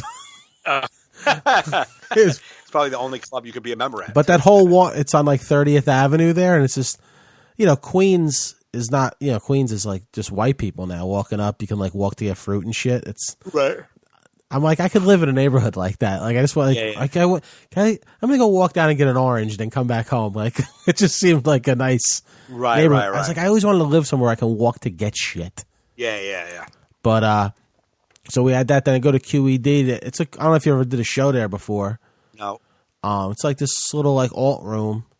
Yep. And there was like 12 people there, and I worked on that story for the second time, and it was so much better this time. Like I'm starting to. Oh, good. Like I added. The first time I told the story it was 6 minutes. Now it's 8 minutes, just off the cuff. You know what I mean? Okay. And it went really well. And then I didn't realize I forgot you get hit with 2 tolls going to Queens. Oh yeah, both ways. You're like, oh GW. Then you come on, you get it 750. Yeah, you're like, what the fuck, man? I'm not doing this gig a lot. Nah, it's a $30 gig. It's a $30 gig. Nope. It is. You're just like, but you're like, whatever. It is what it is. No, yeah, absolutely. You just do it. Yeah. Shit. But because first I'm thinking, this is a $30 gig. And then I'm like, shit, sometimes if I just go into Manhattan, by the time I'm done with dinner and everything, I'm like $50 gig. Right. Exactly. Yeah.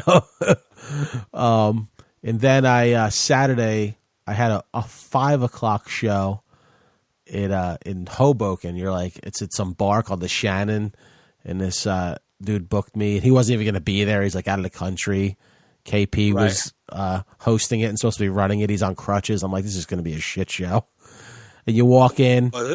It's a back room of a bar, of an Irish bar. First off, I got fucking parking right in front in Hoboken. Yeah, I know it's at. I couldn't believe how quick I got parking. I'm like, wow, this could be. It's on 3rd, like West 3rd. 3rd, something like that, right? I think so, yeah.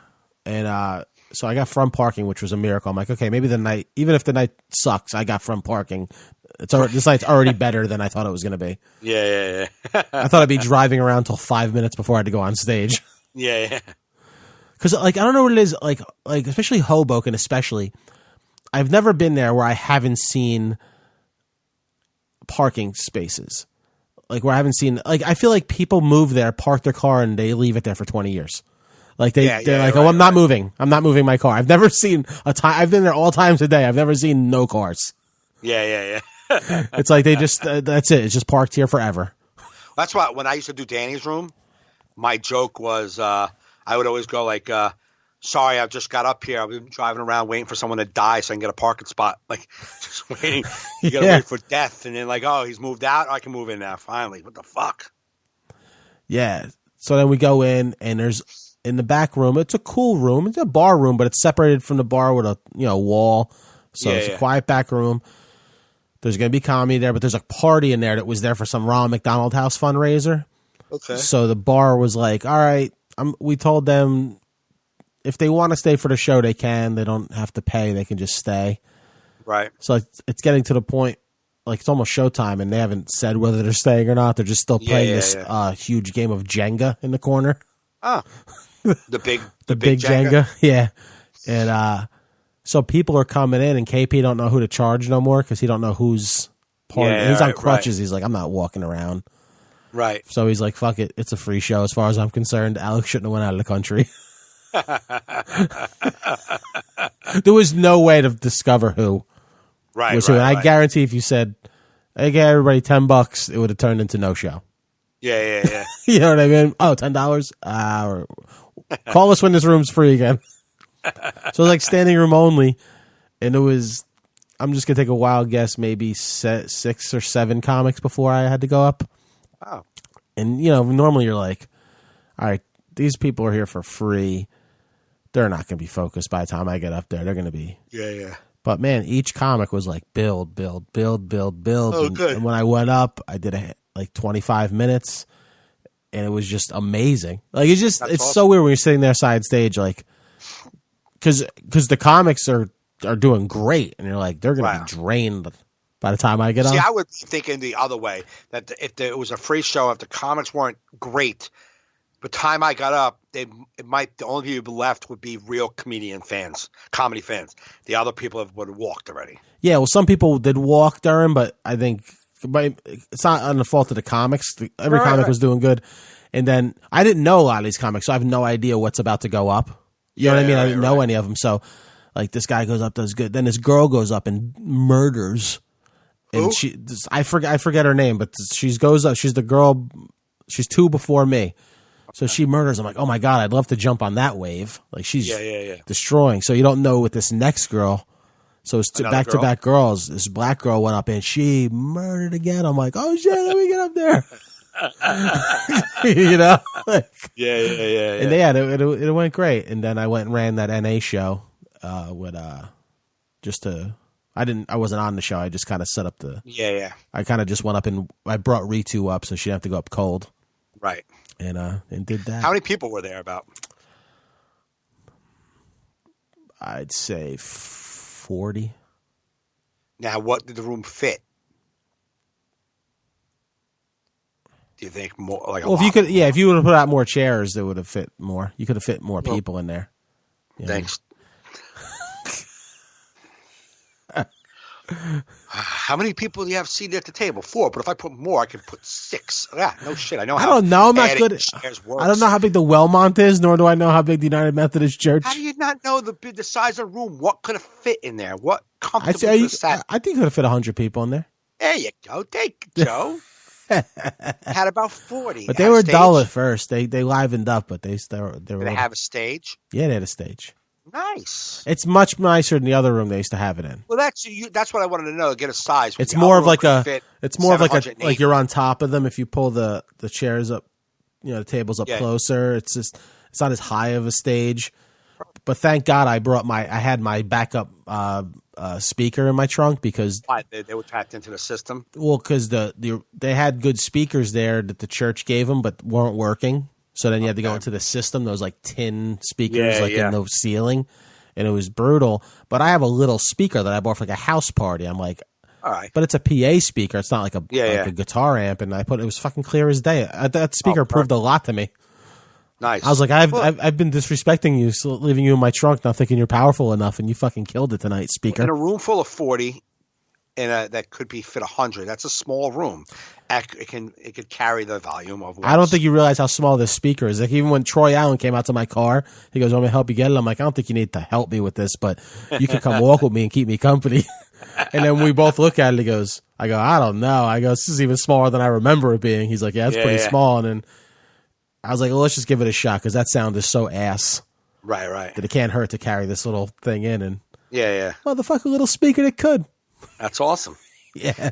And I know you said the show was a little tight, but it got better as the got show better. Yeah. The show built. How did Joe do? Good? Really good. Good. He did good. He's got great jokes, man. He's got this. Joe Vesey has this joke about dating an older woman that's like a chunk. Right.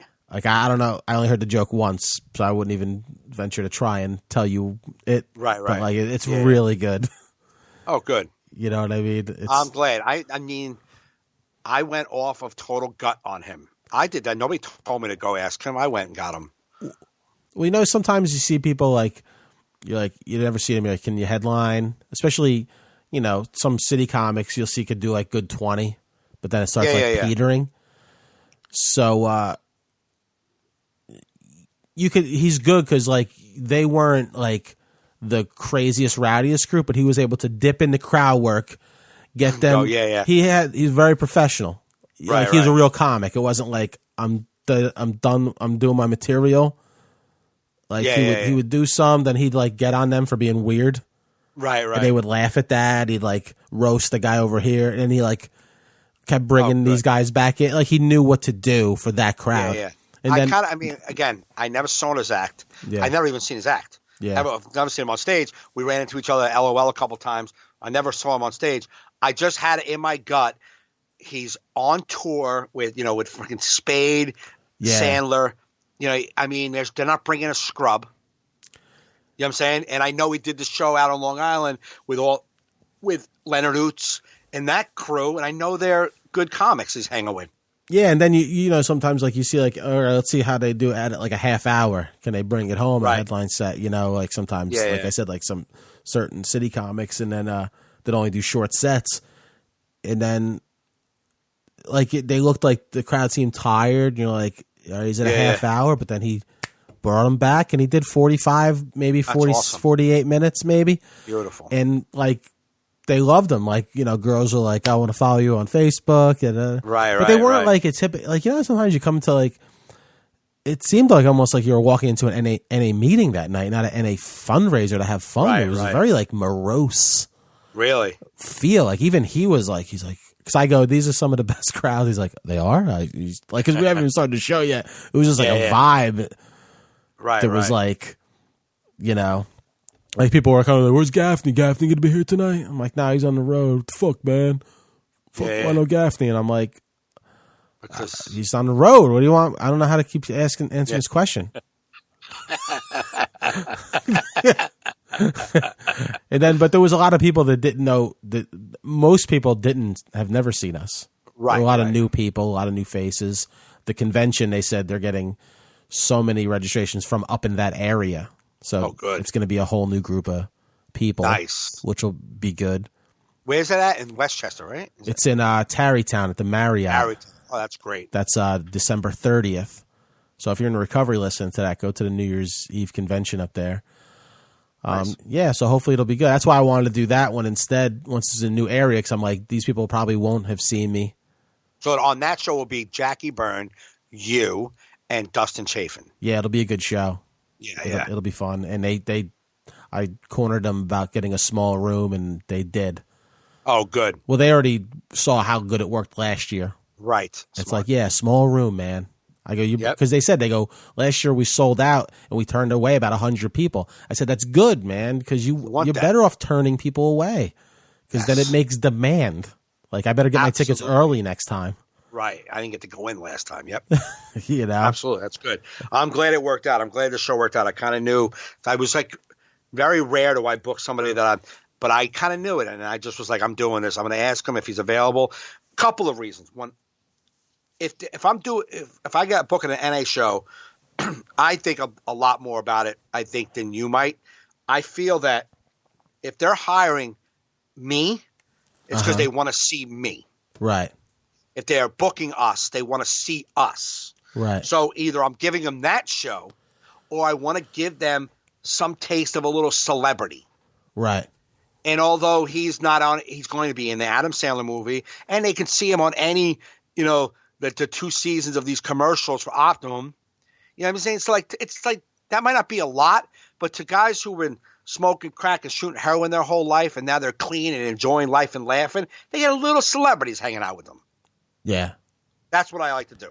Like a guy told me, he goes, when we go to conventions and these, we're always hoping to see you and Mike. Right. He goes, we're actually shocked when we don't see you and Mike. Yeah. I was like, that's nice. And I go, me and Mike like to perform for you guys, but we don't like to always be. We like to shake it up every couple of years. Right. Exactly. You know what I mean? And this year's shaking up. They're going to get totally different shows. And then next year they'll have us, maybe. Maybe. You never know. It's like, I was like, you guys, you like us, but it's good to see new comics. Right. You know what I mean? It's like. And that's what I want. Like, I want them to walk in and like, who was on that show? Oh, boom, boom, boom. Oh, no, Joe and Mike? No, they got the comics. They weren't on the show. Oh, cool. Yeah. No, it worked out. It worked out fresh good. blood. I told them that I like this place better, and the one guy agreed, and he said it's actually that place is $250 cheaper than the other place. Perfect. And where was it? What town was it? Oh, Westwood. Westwood, but some people say it wasn't as well attended because it was a different week than it normally is.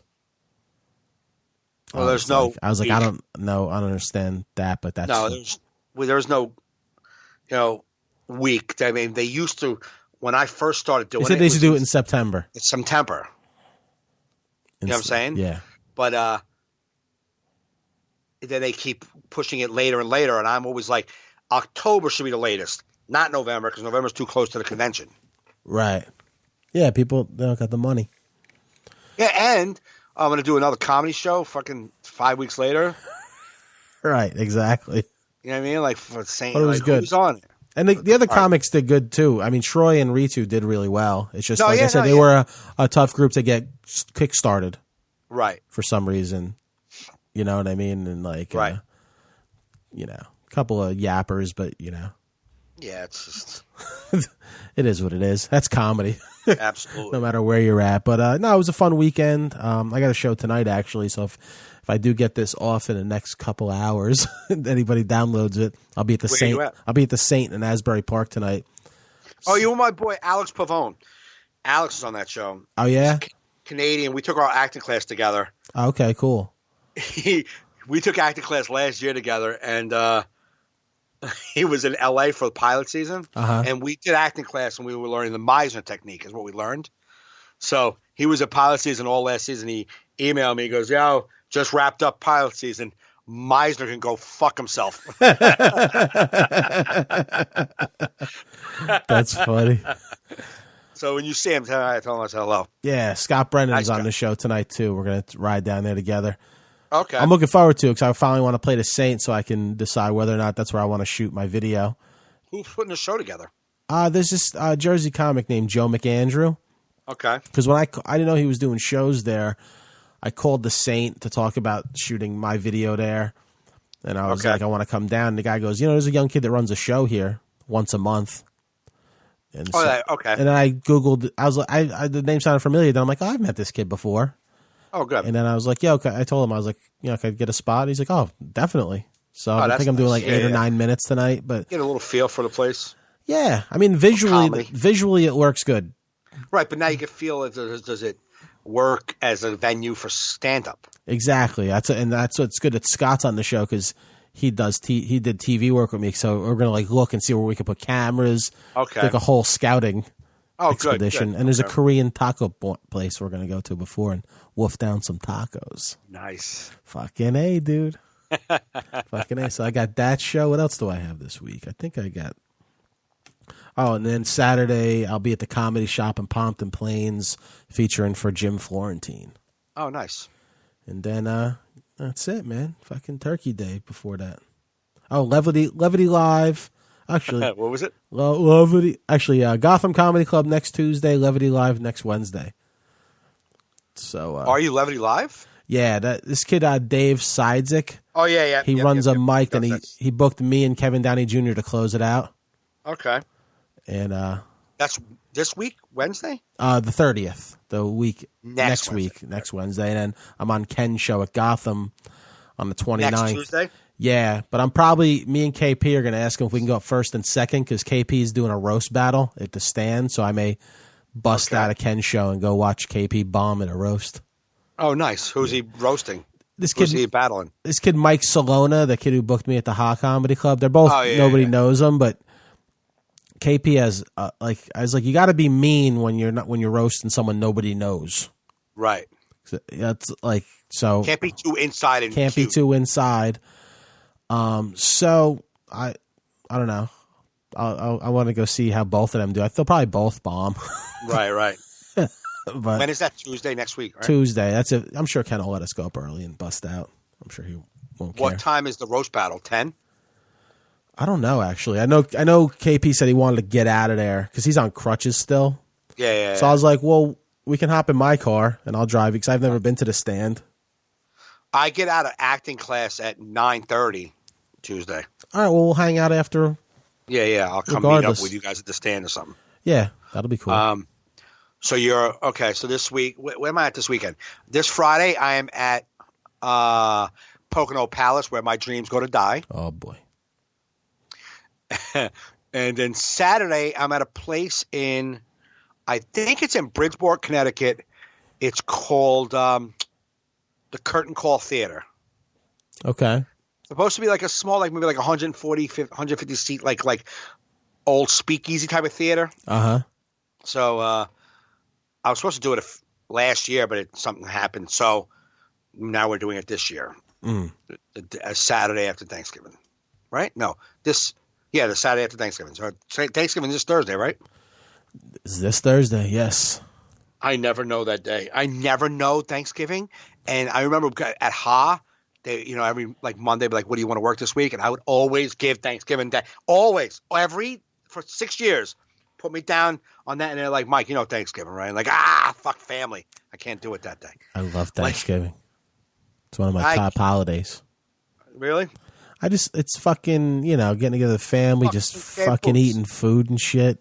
Turkey pies, fucking, fucking it's a lot cornbread of and shit.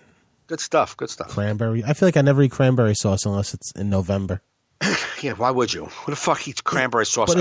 But it's good, though. I should have more cranberry sauce, but it's it just never comes in the picture. Yeah, because you don't put it in with a burger in June. And a barbecue. You want some cranberry sauce with your burger? I never had cranberry sauce on a burger. That'd probably be great though. Give it a shot. Like a Thanksgiving burger. You just swap out a burger for turkey meat. Turkey meat. No turkey meat. Burger meat, a little stuffing. So you're gonna use regular cranberries, regular hamburger. Turkey burger meat. Fuck turkey burger. No, I'm trying to make it glorious with because I'm not a huge turkey fan. I eat it on Thanksgiving, and I just smother it with stuffing and cranberry sauce to get it down. Right. You know what I mean? I love turkey. I don't. Yeah, I'd say I like turkey. It's not. It's not my go-to.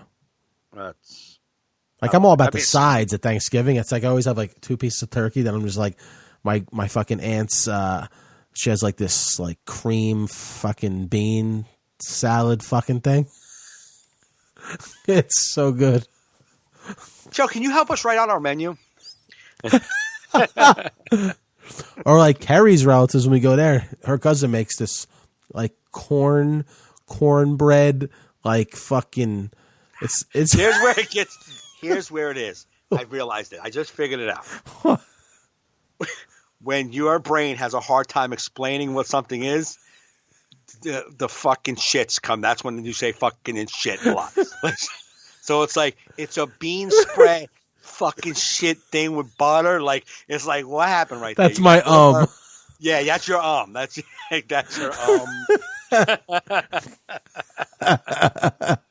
I can see it working. I'm watching your eyes. You're like, oh, it's this bean spread fucking shit thing. Oh, it's got a thing with bloody fucking. You got it. It's no, like, but to get back to the point, the cornbread. You have cornbread, but this is like a cornbread casserole. Like it's almost like goopy.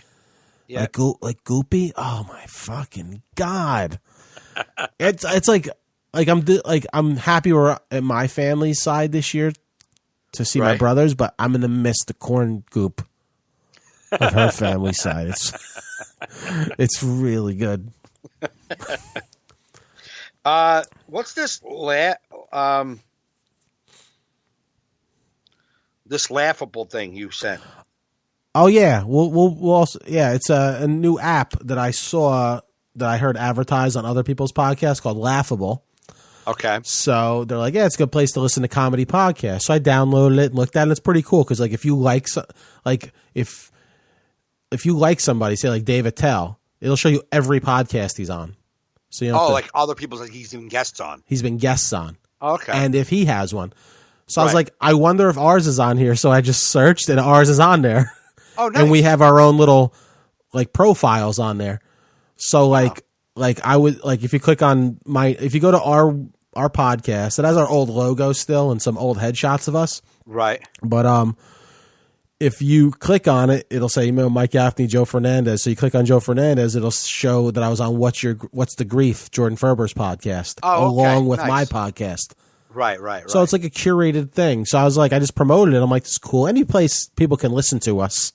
Absolutely. We're great. Yeah. What I liked about promoting Laughable is you're helping to promote your, our colleagues' podcasts as well. Right. It's like it's straight comedy podcasts. Yeah, right. So the more podcasts you're on, the more you could be.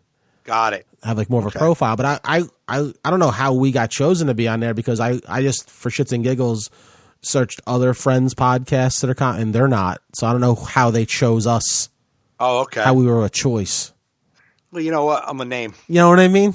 Well, yeah, well, you even more than me, I get 6 people at the Reactors Comedy Club on a Friday in Pennsylvania, and then, apps look for me to see my content. Yeah, but you're humble. Yeah. But yeah, so the Laughable app. Until me and Mike, actually, we will get our app in 2017. That's my promise. We will have our own app, but Laughable, check it out. You download it for iPhone or Android. Okay. You can subscribe and shit, and that's that. That's that. So yeah, so those are our dates. Did you give your dates? You gave your I did. Pocono Palace and shit. And then I guess the following week, the first week of, if we don't, I mean, I'm sure we'll get to a podcast, but if we don't, if you're in the Jacksonville, Florida area, I will be at Jacksonville Comedy Club the first weekend of December, Thursday, Friday, Saturday. The 8th, 9th, and 10th? No. Or the first, second, third? Yeah, those, I think that's it. Second, third, fourth, maybe, or first, second, third, those dates. Okay. And then on that Sunday, I'm doing Scott Brennan's other room. I think I already did it. What's the name of that other place? Table 42? That's it. I'm doing that. That's the first Sunday of December. Oh, nice. Yeah. When I get back, I fly in. I thought Rick Adano was doing that. I think the mayor was supposed to do it, but he had to cancel. Oh, okay. So he just put me in. Oh, good. That's the 4th?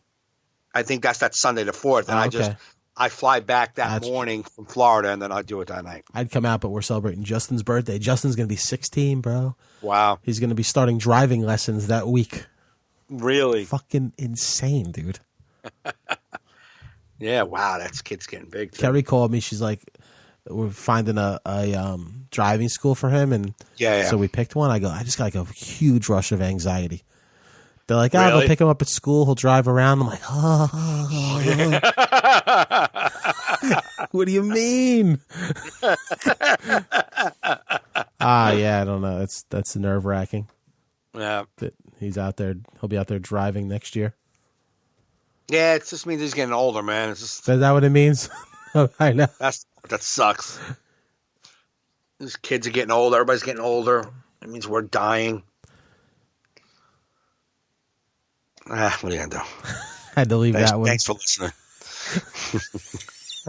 We like to, for new listeners, if you've made it this far, we like to end on positive notes. Positive notes. Like Joey's tattoo. You know what I mean? Because we're all dying. You've been listening to All in Our Heads, and everybody's dying. That'll be the name of our next podcast. Everybody's dying. We had Jamesy in the hospital. You know, you had James. I don't know if you saw any posts. There's a comedian. His name was Sean McLean. Black kid. He also was a boxer, too. He was a boxer. He was in a couple of movies, little extra roles. But I met him a handful of times, maybe 10 times at Ha. He used to come in and do Ha Comedy Club. Yeah. And he knew that crew. Like, he hung with Jason Andors and that whole crew. He died. I'm not sure his age, but he died of cancer, like, a few days ago. And, like, you know. It's awful. And I want to say he might have been around 38, 40 tops. You know, and he was this kid was in shape, good looking, in shape, healthy motherfucker, like boxer. Cancer don't discriminate, man. He beat the shit out of him, man. There was Jason Andors put up a picture of him sitting up, and he had a story that his wife said that he hadn't been able to sit up for like at least 3 weeks. Yeah. And that day he got himself sat up and he tried to walk. He wanted to walk out of hospital. He just want to take a walk. Mm-hmm. And they were like, you can't walk. And he's like, trust me, man. I can do it. I can do it. And he was just trying to walk. Ugh. God, it's so sad, man. It's scary, dude. It's just that's like something that. my dad used to say. He was saying, he's like, in your 40s, people start dropping dead. He's like, once you turn 50, all your friends just start dying. I'm like, Dad, you're the best. I love these nice dinners we have. But it's so true. I'm trying. I mean, I've been having a hard time with it. I've been having a hard time with mortality as of late. Oh yeah, it's scary, man. And I don't want to end on this, but I'm saying as I get older, as I see things get older, I get so nostalgic and sad, and I'm like, fuck. I know. That's why I want to watch my weight, dude. Somebody said, you don't see fat old people. That's true.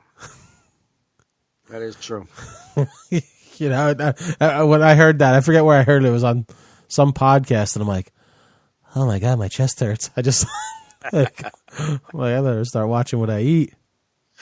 Yeah, but anyway, we'll discuss these types of health dying topics next week. We'll be alive for next podcasts. We'll be fine. It was a good podcast. James got a little bit of politics for like 10 minutes up at the at the front. So there you go. Cool. And yeah. All right. So that's it. That's that. That's that. So everybody, like we always say, subscribe, rate, review, listen every week. Tell your friends about it. You guys have been listening to All in Our Heads.